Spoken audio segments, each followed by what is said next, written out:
Issac Theatre Royal, we have David Stock and Neil Cox. Welcome.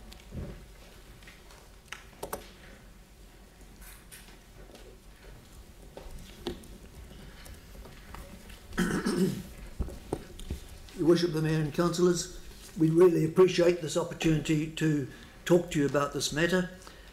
We put in a late submission and are very grateful for that being accepted. If we look at the Issac Theatre Royal, it has provided a vibrant hub for the central city. It was commenced without the board having sufficient funds to build it. We took the punt on it. We had 24 million at the time, and during the course of construction we managed to raise most of the rest of the money. We were still a bit short and still are a bit short. But the council gave us a loan 5 years ago of $2 million, which helped us through quite a cash crisis. And at the time the council advised us that we could come back to you in due course, because at the time when the loan was given, the financial position of the council was not, if I can call it, as appropriate as it may be today.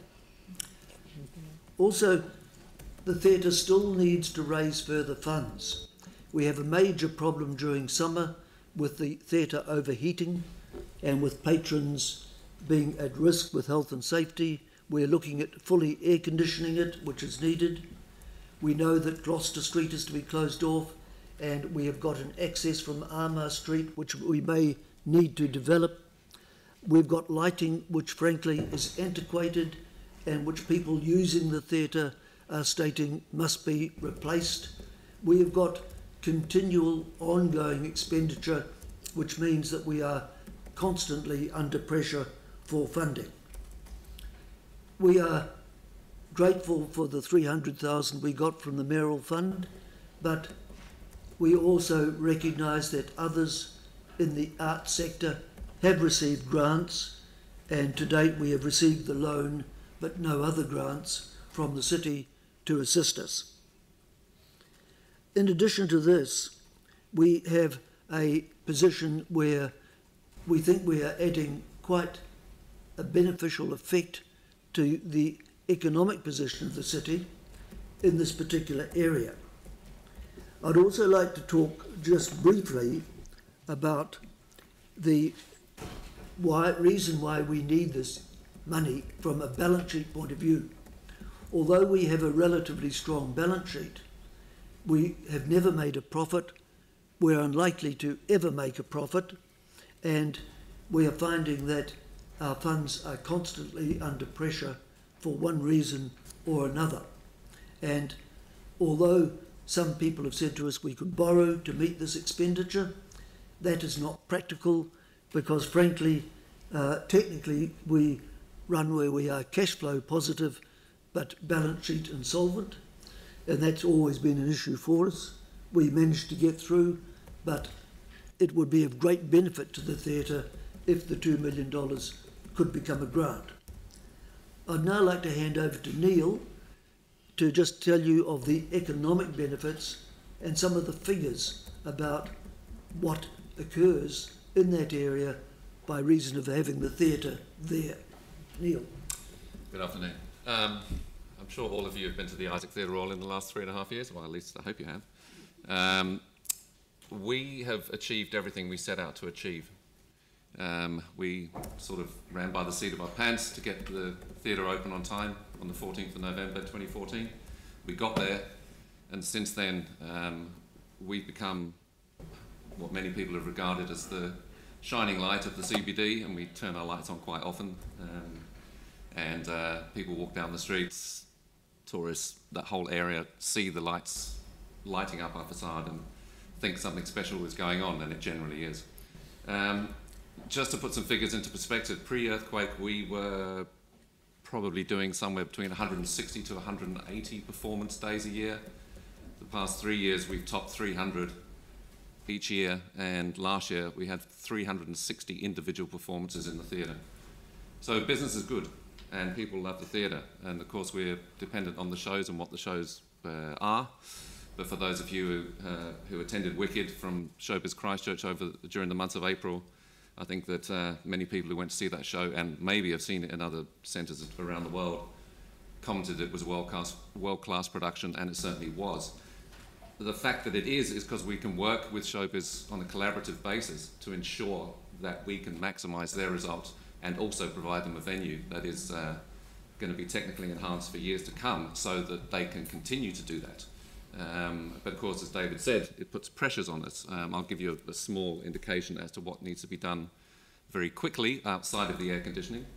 And really, I mean, the air conditioning was a value engineered situation prior to finishing the build, because we simply could not afford it. And also the fact that prior to the earthquakes, we didn't have many events during summer, and now we have lots of events during summer, and that has become a significant understanding of the fact why we need it. David touched on the lighting situation. We have this, from theatrical terms, it's called dimmers. Dimmers are everything on your lighting rig that literally dims the lighting rig. Some of it was patched up 20 years ago. We're now getting to a point where spare parts aren't available for that, and we need to go to one system. And to do that is probably going to cost us around about $300,000. So these are the things that we need to do imminently. Further down the line, if you go to Asia or China or anywhere, any new performing arts venue that is being built has an automated fly tower system, so it's not the pulleys and the weights that's going automated. We're talking 6 to 8 years down the line probably on this, but the cost to install that is roughly 5 to 6 million at the moment. And if we don't want to be in a situation in 10 years' time where productions don't come to us because we don't have an automated fly system.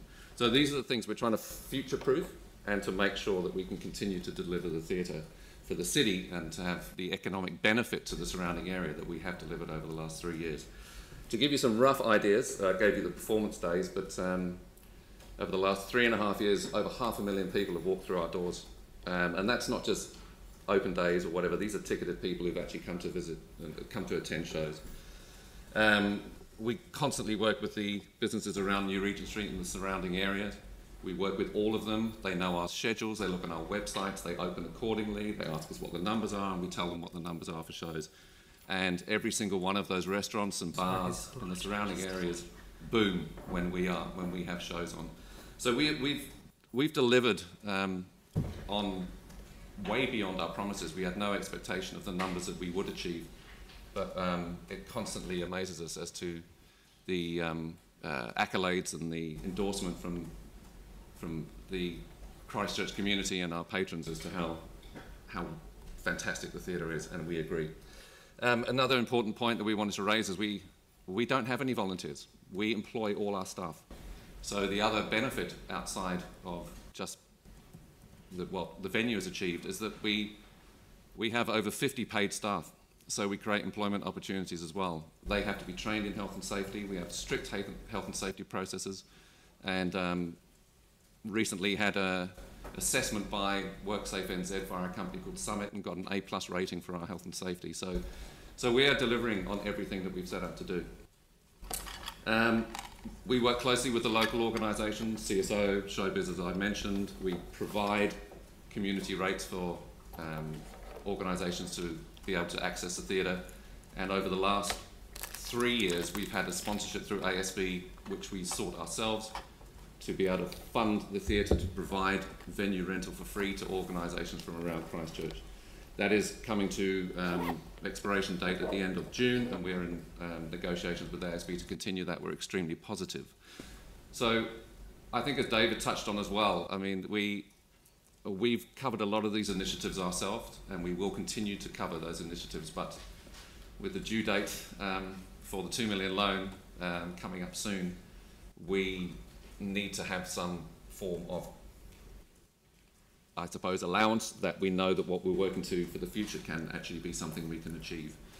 I think that it's obviously, to close up, there's been a lot of talk recently and a lot of support recently for Christchurch's new stadium, which I think is a fantastic initiative. But to give you an indication of how those numbers are made, Forsyth Bar in Dunedin, for example, had 42 field events, they call it. Now, a field event is anything that happens on the field.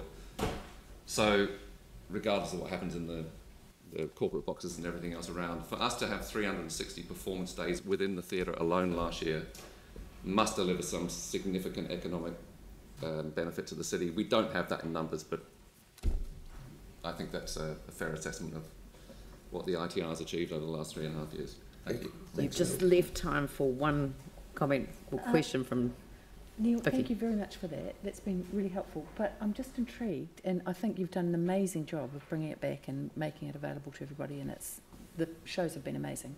But I'm just intrigued, if you had 360 performance days and before the earthquake 160 to 180, at what point does it actually become workable in terms of generating sufficient to repay loans? Like, you seem to be totally full. Where on your balance sheet does it become profitable? I understand the question, thank you. I mean, at the end of the day, we still only have 365 days in the year, and we always knew that from day one. So it's really about how we maximise those results. So, for example, you can have a performance that comes through that doesn't necessarily perform as well as their budgets would have said it would have done, and our deals are structured in a way to help maximise their results and also maximise results for us. So we're very production reliant as regards the success of the productions. But on a balance sheet basis, I suppose, as David had said, we're sort of, on the business line, we do make a profit. On the overall foundation line, to give you an example, our annual insurance now, whereas it was, I think, $28,000 before the earthquakes, is now closer to $200,000.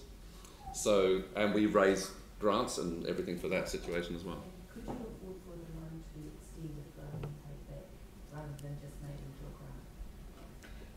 grant? Could I? Yes, Can we take that offline? I mean, it's entirely appropriate that from a public-facing point of view, you know, you're able to explain the situation, and it's something that we can consider as a council. But there are certain elements of any negotiation, which is commercial loan actually is, that it is probably better not to have a negotiation in the public arena at this stage. So, but certainly what we decide, then that obviously will be informed by the advice that we receive from staff, and they'll be working with you on all of these issues, and of course the decision itself will be public. So look, thank you very much for taking the time for coming and speaking to us, and congratulations on the work that you do. It's just extraordinary, and we all love the show. So yeah. Thank you for hearing us. Thank you. Very good.